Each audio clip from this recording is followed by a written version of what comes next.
بسم الله الرحمن الرحيم يسبح لله ما في السماوات وما في الأرض الملك القدوس العزيز الحكيم والذي بعث في الأميين رسولا منهم يتلو عليهم آياته ويزكيهم ويعلمهم الكتاب والحكمة وإن كانوا من قبل لفي ضلال مبين وآخرين منهم لما يلحقوا بهم وهو العزيز الحكيم ذلك فضل الله يؤتيه من يشاء والله ذو الفضل العظيم مثل الذين حملوا التوراة ثم لم يحملوها كمثل الحمار يحمل أسفارا بئس مثل القوم الذين كذبوا بآيات الله والله لا يهدي القوم الظالمين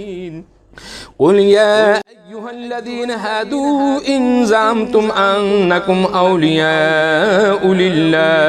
أولياء لله من دون الناس فتمنوا الموت إن كنتم صادقين ولا يتمنونه أبدا بما قدمت أيديهم والله عليم بالظالمين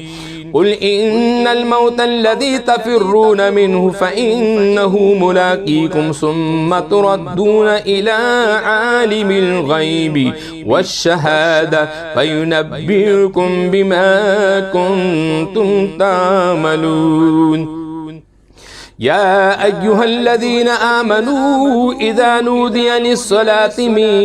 يوم الجمعة فاسعوا إلى ذكر الله وذروا البيع ذلكم خير لكم إن كنتم تعلمون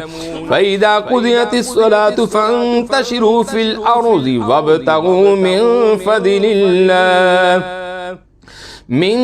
الله واذكروا الله كثيرا لعلكم تفلحون وإذا رأوا تجارة أو لهوا انفضوا إليها وتركوك قائما قل ما عند الله خير من اللهو ومن التجارة والله خير الرازقين صدق الله العظيم.